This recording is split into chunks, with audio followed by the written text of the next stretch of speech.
So students, after studying the various analyzers, we are now shifting towards the distortion analyzer. हम लोग देखेंगे कि ये how it works and where we have to use it. Okay. So first of all, before proceeding, we have to understand that what is distortion. So I have written here what is the distortion. I have written the meaning of the distortion over here. Basically distortion एक तरीके का noise होता है या फिर we can say that it is an unwanted signal जो signal को खराब कर देता है और we can say that it distort the signal या उसके अंदर impurities को लेके आ जाता है that signal we can say that signal is the distortion signal. So I have written over here कि यहाँ पे मैंने लिखा यही चीज है कि जब भी कोई नॉन लीनियर करेक्टरिस्टिक हमारी अकर होती है कि इनकी वजह से सपोज हम लोगों ने एक इलेक्ट्रॉनिक सर्किट में डिफरेंट डिफरेंट कंपोनेंट्स लगाए हुए हैं. अब उन कंपोनेंट्स से जब उन कंपोनेंट्स की वजह से क्या हो रहा है नॉन लीनियर करेक्टरिस्टिक्स हमारी क्रिएट हो रही हैं.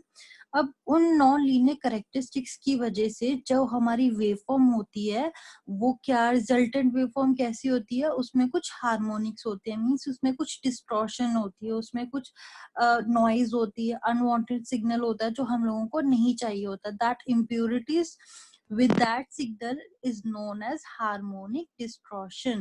Okay, distortion एक तरीके का disturbance हमारे सिग्नल में. फिर उन नॉन लीनियर एलिमेंट्स की वजह से जब हमारे उन नॉन लीनियर करेक्टरिस्टिक्स किसकी उन कंपोनेंट्स की जो हमने इलेक्ट्रॉनिक डिवाइस पे लगा के रखी हैं तो जो हमारी आउटपुट वेव फॉर्म आती है ना उसकी वजह से हार्मोनिक्स इंट्रोड्यूस हो गए. ठीक है. अब क्या होगा हमारी जो आउटपुट वेव फॉर्म मिलेगी ना हमको वो भी डिस्टॉर्टेड होगी मींस जो एंड में हम इसको बोलेंगे हार्मोनिक डिस्टॉर्शन. सो आप लोगों को ये क्लियर हो गया हार्मोनिक डिस्टॉर्शन का मीनिंग. सो हम लोग नेक्स्ट में चलते हैं कि कितने टाइप्स की डिस्टॉर्शन होती है. So it is written over here types of distortion. The first one is frequency distortion. अब ये फ्रीक्वेंसी डिस्टॉर्शन होता क्या है. अब frequency distortion is this type of distortion occurs because the amplification factor of the amplifier is different for different frequency. So अगर किसी भी amplifier को अलग अलग सिग्नल्स के लिए ऑपरेट करा रहे हैं हम लोग तो क्या होता है हर सिग्नल की फ्रीक्वेंसी ना अलग होती है तो एम्पलीफायर फैक्टर भी अलग होगा क्योंकि हम ना मोस्टली क्या करते हैं कॉमन एम्पलीफायर को हर सिग्नल से पास कराते हैं तो वो डिस्टॉर्टेड सिग्नल आता है हमारा. तो इसीलिए हम कहते हैं कि अब सिग्नल को पास कराने पे डिफरेंट फ्रीक्वेंसीज के कारण जो डिस्टॉर्शन पैदा हो रही है हमारे एम्पलीफायर में ड्यू टू द फ्रीक्वेंसी उसको हम कहेंगे distortion occur due to the frequency is known as frequency distortion. हमने सपोज जो सेट करी है ना फ्रीक्वेंसी एम्पलीफायर में वैसी पर्टिकुलर फ्रीक्वेंसी अगर हमें वहां नहीं मिल रही है that will be called as frequency distortion means वहां पे फ्रीक्वेंसी के कारण डिस्टॉर्शन अकर हो गया. Okay. The next one is phase distortion. This distortion occur on account of energy storage elements in the system which can cause the output signal to be displaced in the phase within the input signal. अब इसमें क्या होता है suppose हमने electronics device पे different storing elements लगाए हैं suppose capacitor है इंडक्टर है. अब वो क्या करते हैं एनर्जी स्टोर करते हैं. एनर्जी स्टोर करने पे कई बार क्या होता है जो हमारी इनपुट वेवफॉर्म होती है ना उसकी प्रॉपर्टीज को चेंज कर देते हैं मींस कुछ इन्होंने फेज को चेंज किया बेसिकली उस फेज को चेंज करने पे जो हमारी आउटपुट निकलेगी ना वो हमारी क्या होगी डिस्टॉर्टेड. तो उसको हम बोलेंगे phase distortion signal. Okay, it is clear. तो हम नेक्स्ट बढ़ते हैं. The other one is amplitude distortion. Amplitude distortion हमारा क्या हो गया. एम्पलीट्यूड मींस जब हमें हमारे इनपुट सिग्नल के एम्पलीट्यूड में चेंजेस नजर आए, मींस जो हमारी एम्पलीफिकेशन के बाद अगर हमारे सिग्नल के एम्पलीट्यूड में कोई फर्क पड़ता है, जो डिजायर एम्पलीट्यूड हम लोगों को नहीं मिल पाता, that distortion will called as amplitude distortion. The next one is intermodulation distortion. ये डिस्टॉर्शन किसकी वजह से अकर होती है? सपोज हमारे पास दो फ्रीक्वेंसीज है, जैसे मैंने आपको हेटेरोडाइन बताया था ना, हेटेरोडाइन में क्या होता है कि हम जब मिक्सर में डालते हैं तो F1 प्लस F2 आता है, इन फेस आता है, और out of the face F2 minus F1 आता है, ठीक है। अब दो फ्रीक्वेंसीज को अगर हम सुपर इम्पोज कर रहे हैं, मीन्स उनके सिग्नल को हेटेरोडाइन तरीके से हम ऑब्जर्व कर रहे हैं, उसकी आउटपुट को निकाल रहे हैं, तो उसमें अगर कोई हमें अनवांटेड नॉइज या अनवांटेड सिग्नल मिलता है जो हमारे सिग्नल की इम्प्योरिटी को कम कर रहा है, तो उसको हम बोलेंगे intermodulation distortion. Okay, the other one is crossover distortion. ये distortion basically push pull amplifier distortion में होता है, पुश पुल एम्पलीफायर में होता है ये डिस्टॉर्शन। सपोज ये जो हमारी साइन वेव है ना, इस तरीके की, यहाँ पे जो जब यहाँ पे देख लो आप, ये देखो, ये इस पोर्शन में डिस्टॉर्शन अकर हुआ है, मींस यहाँ पे क्रॉसओवर डिस्टॉर्शन अकर हुआ है।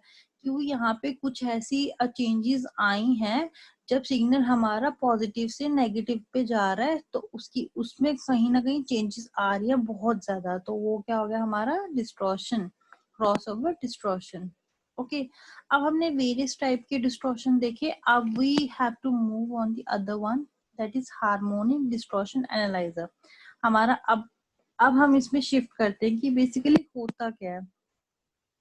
अब आप ब्लॉक डायग्राम देख रहे हो, इसकी बेसिकली दो ब्लॉक डायग्राम्स है। ओके, तो इसमें अब बेसिकली हम लोगों ने करना क्या है, हम लोगों ने अब यहाँ पे देखना है, मैंने स्टेप्स लिख दिए हुए हैं, आप लोग स्टेप्स को देखो समझो, बहुत इजी वे में लिखा है। तो दो डायग्राम्स है, जो पहली वाली ये ब्लॉक डायग्राम है वो रीड करेगी मैनुअल रीडिंग्स को, जो other one will read as automatic ratio reading. अब इसमें क्या होता है, जो सिग्नल होता है ना हमारा, यहाँ पे जिस एम्पलीफायर को हमने टेस्ट करना है उसको हम देते हैं सिग्नल, ठीक है। अब जो सिग्नल आ जाएगा ना हमारा, वो क्या करेगा हमारे,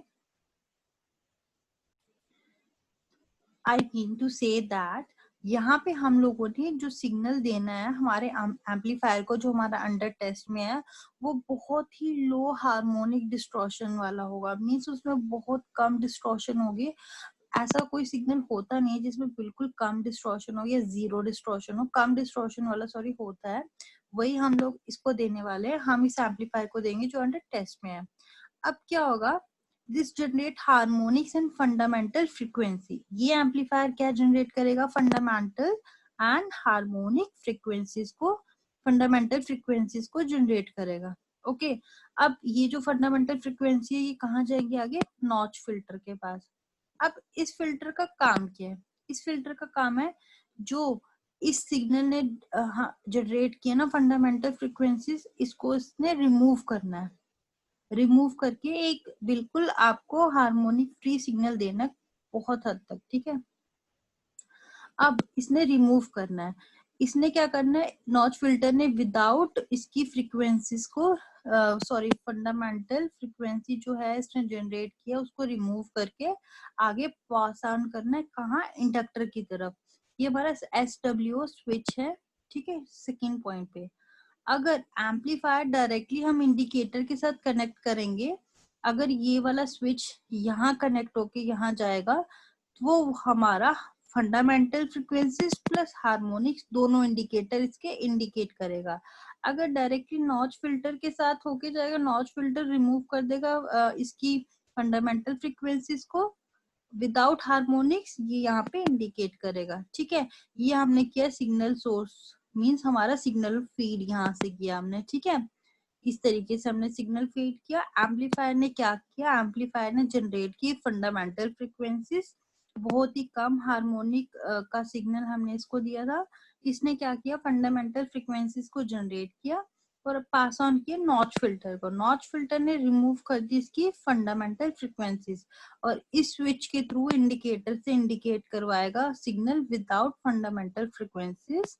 एंड जो हमारा अगर एम्पलीफायर डायरेक्टली इसके साथ कनेक्ट होगा, स्विच अगर वन हम यहाँ पे कनेक्ट कर दें इंडिकेटर के साथ, तो हमारा फंडामेंटल फ्रीक्वेंसीज प्लस हार्मोनिक के साथ इसमें इंडिकेट करे, क्योंकि यहाँ से तो हार्मोनिक्स रिमूव नहीं ना हुए, ये तो नॉच फिल्टर ने करके यहाँ पे इंडिकेट करवाने हैं। तो ठीक है, जब हार्मोनिक्स जो होगा अगर फंडामेंटल के साथ मेजर करेगा, स्विच वन हमारा जो होगा वो क्या हमें बता रहा है, ET means fundamental and harmonics, तो हम इसको डिनोट करेंगे ईटी के साथ। और अगर सिर्फ फंडामेंटल फ्रीक्वेंसीज है तो ई एच के साथ हम इसको डिनोट करेंगे। ठीक है, ये चीजें आपकी लिखी हैं यहाँ पे, ये पॉइंट्स हैं आपके, ये नोट करना। और टोटल इसका जो डिफरेंस है ना वो कैसे कैलकुलेट करेंगे, total harmonic distortion equals to ET upon E H into 100। Simply आपका ये वाला है ऑटोमेटिक रेशियो रीडिंग, इसमें आपका क्या होगा, ये सॉरी ये लाइन ड्रॉ कर लेना यहाँ से, ये लाइन ड्रॉ कर लेना, यहाँ पे सिग्नल यहाँ से फीड हो रहा है, यहाँ से सिग्नल फीड होगा एम्पलीफायर को। एम्पलीफायर ने क्या करना है, जो अंडर टेस्ट है ये देगा सिग्नल हमारा नॉच फिल्टर को। यहाँ पे स्विच लगा होता था पहले मैनुअल में, अब यहाँ पे आरएमएस डिटेक्टर है। ये वाला आरएमएस डिटेक्टर क्या करेगा, सिर्फ फंडामेंटल फ्रीक्वेंसीज को यहाँ पे देगा ताकि वो इंडिकेट कर पाए इन दी फॉर्म ऑफ रेशियो, और ये वाला आरएमएस फंडामेंटल प्लस हार्मोनिक्स को डिटेक्ट करेगा। जैसे पिछला वहां पे स्विचेस काम कर रहे थे, यहाँ पे आरएमएस डिटेक्टर काम कर रहा है। Nothing extra we have to do, just we have to remove the switch instead of RMS detector. So इस तरीके से ये आपका ऑटोमेटिक रीडिंग काम करेगा। तो इसका पॉइंट हमने यहाँ पे लिखा हुआ है, ये देखो इस तरीके की अरेंजमेंट है कि values of ET and EH are read simultaneously and their ratio is calculated and displayed as THD on the indicator. Means total harmonic difference जो है हमारा या डिस्टॉर्शन है हमारा वो इंडिकेट होता है हमारे इंडिकेटर पे। समटाइम्स यहाँ दूसरी बुक्स में ET इस तरीके से भी डिनोट किया गया है, तो आप कैसे भी यहाँ पे लिख सकते हो। तो ये रहा आपका हार्मोनिक डिस्टॉर्शन एनालाइजर।